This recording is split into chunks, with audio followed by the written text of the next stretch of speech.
Hello friends, आज के video में डिस्कस करने जा रही हूँ पोयम फर्नहिल के नोट्स को। इन नोट्स के साथ ही पोयम के मेरे नोट्स और पोयम के एक्सप्लेनेशन वीडियो कंप्लीट होते हैं। इसके बाद मैं अब पोइट्री से प्रोज पार्ट की ओर मूव करूँगी।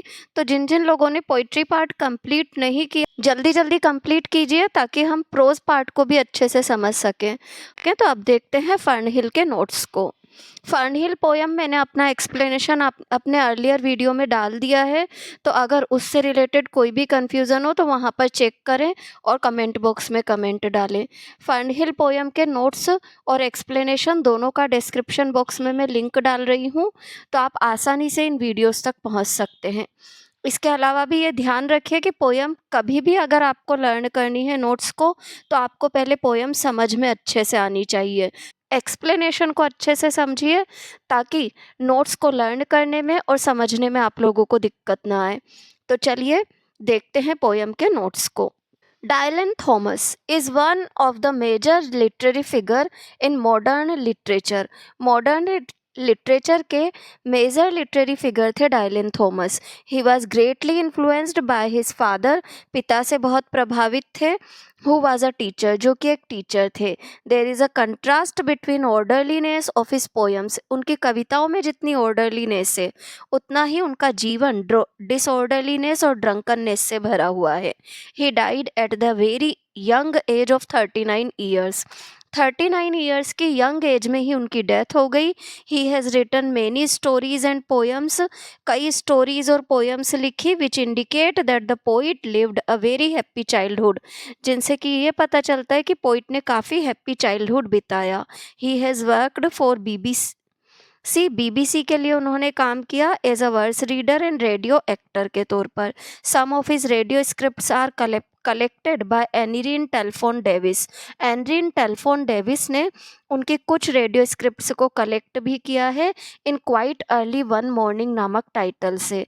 ये चीज़ ध्यान रखिएगा कि रेडियो एक्टर थे वो, और उनकी कई रेडियो स्क्रिप्ट्स को एनरिन टेलफोन डेविस ने कलेक्ट भी किया है 1 नंबर के लिए। फर्नहिल is written in the form of a lyric. फर्नहिल को एक लिरिक की फॉर्म में लिखा गया है।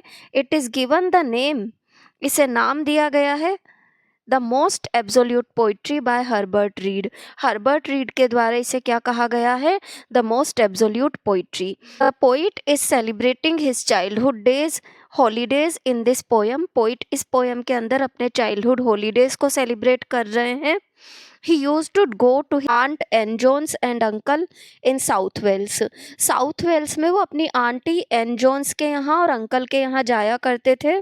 He see a glimpse of We see a glimpse of romantic poets like Blake, Wordsworth, Vaughan, 17th century के जो poets थे उनकी झलक हम देखते हैं। These all poets compared childhood with adulthood. इन सब कवियों ने childhood और adulthood को compare किया है। childhood and adulthood and find the importance of childhood over adulthood. Adulthood पर चाइल्डहुड के महत्व को बताया है। The poem has image of haven, Eden, light, colour, Getty of mood and movement. इन सब को उन्होंने प्रस्तुत किया है इस पोयम के अंदर। It tells us about happiness, beauty, nature, youth, इन सब के बारे में ये हमें बताती है। The presence of poetic word I and reference of time is created. शब्द की उपस्थिति पोइटिक वर्ड के तौर पर, और साथ ही साथ में समय को दिया गया रेफरेंस रेपिटिशन के जरिए क्रिएट किया गया है। Time let me hello and climb golden in the हेडेज of his eyes and honoured among vegans I was Prince of the Apple towns and once below a time I loudly head the trees and leaves trail with daisies and barley down the reverse of windfall light. ये lines जो है इनके बारे में poet हमें poem की हैं, इनके बारे में देखिएगा। The above lines are about beauty, nature, happiness and youth. ये लाइनें बताती है ब्यूटी, नेचर, हैप्पीनेस और यूथ को। He celebrate human vitality and joy in the lines. इन लाइनों के अंदर वो ह्यूमन वाइटेलिटी और जॉय को सेलिब्रेट कर रहे हैं। फिर नीचे की ओर एंड नाइटली से लेकर के शोल्डर तक the enjoyment of the child, the warmth of the sun, बच्चे का आनंद, सूरज की रोशनी, and coolness of night are described in a very good way in the lines. बहुत ही अच्छे से नीचे की इन लाइनों में प्रकट किए गए हैं, all the into the dark तक। नेक्स्ट पैराग्राफ पर देखिएगा, the poet enjoys the beauty of the Fern hill all the day. पूरा दिन वो फर्न हिल की ब्यूटी को एंजॉय करता है। सी द लवली सीन्स को देखता है। The hay is growing as high as the houses.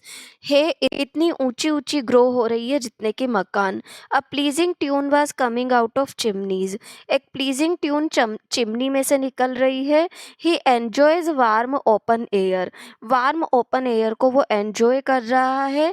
The warmth of the sun and the cool green grass. सूरज की गर्मी और ठंडी ठंडी हरी घास was very enjoyable. These joys continues even in the night. ये आनंद रात में भी जारी रहते हैं। The stars had a quite simplicity. सितारों में सादगी है। In night he went to sleep in the farm. रात में वो चला जाता है फार्म में सोने के लिए। The owls were flying with रिक्स। जहाँ पर कि उल्लू सूखी घास लेकर के उड़ रहे हैं। Says in the stables were flashing in the dark of night. अस्तबल में जो घोड़े हैं वो अंधेरे में चमक रहे हैं। There were so many strange ideas. इतने अजीबोगरीब विचार हैं in the mind of the poet. Poet के दिमाग में। व्हेन ही स्लीप्स, जब वो सोता है, the owl carried away the farm. तो उल्लू फार्म को लेकर के चले गए हैं। And lost in the darkness of the night, और रात के अंधेरे में कहीं खो गए हैं। There is beauty joy and pleasure in the poem. Poem में ब्यूटी है, जॉय है, प्लेजर है। The poet talks about time. Poet समय की बात करता है। Only 2 times in the complete poem. केवल 2 बार पूरी कविता में। The poet completes the poem on a note of pathos. Pathos या दुख के भाव के साथ पोयम कंप्लीट होती है। In the end he says, अंत में वो कहता है, that it was his childhood's joy and now he has grown old. ये बचपन के आनंद थे, अब वो बड़ा हो गया है। Time is working as hero in the poem. समय हीरो के तौर पर है पोयम में। This poem talks more about youth than poetry. ये पोयम यौवन की बात ज़्यादा करती है पोइट्री की तुलना में। The poet enjoys, poet enjoy करता है the beauty of the Fern Hill in boyhood. Fern Hill की सुंदरता को बॉयहुड में। बट टाइम फोर्सेस हिम, पर समय उस पर दबाव बनाता है, टू रीच यूथ, यौवन को प्राप्त करने के लिए। There are 4 kind of images. 4 प्रकार की इमेजेस है। पहली, the image of his own kind. दूसरी, there are implicit and explicit comparisons which are natural to a child. बच्चे के लिए जो सामान्य कंपेरिजन है वो है पोयम में। There are many other child like images.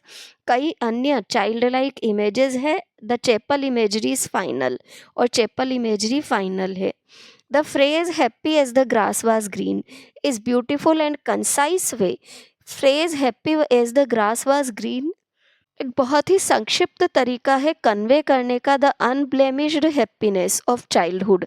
बचपन की बिना दाग की बेदाग खूबसूरती या खुशी को प्रकट करने का। Child's vivid impression of external nature. बच्चे को एक्सटर्नल नेचर का जो इम्प्रेशन है। There is mood of ecstasy in the poem. Poem में एक्सटेसी है। He speaks about the days spent at Fern Hill. वो उन दिनों की बात करता है जो उसने फर्न हिल पर बिताए। इन कंप्लीट पोयम, पूरी कविता के अंदर, only in the last stanza he speaks about death and change. केवल लास्ट स्टेंजा में वो डेथ और चेंज की बात कर रहा है। He grows up as the friend of all natural surrounding. वो विकसित हो गया है हर नेचुरल सराउंडिंग के फ्रेंड के तौर पर। He was the prince of the place. Prince है वो वहाँ का। He grew green and care free. बेपरवाह है वो under the golden sun.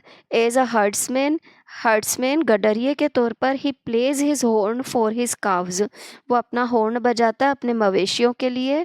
He hears the bark of foxes. वो लोमड़ियों के भौंकने की आवाज़ को सुनता है in the hills. The rattling of the pebbles appear like a song to him. पत्थरों की आवाज़ उसे गीत लगती है।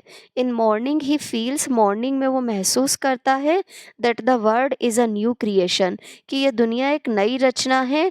Where all the creations are taking a new birth, जहाँ हर चीज़ एक नया जन्म ले रही है। He says that he finds himself in no chains so he is happy. वो कहता है कि वो किसी भी बंधन में नहीं है, इसीलिए वो खुश है। यहाँ पर पोयम के मेरे नोट्स कंप्लीट होते हैं। इस पोयम का पैराग्राफ नंबर 3, 4 और 5 अच्छे से लर्न कीजिएगा, और कोई भी कन्फ्यूज़न हो कमेंट बॉक्स में कमेंट डालिए, I will reply to that. Thank you everyone.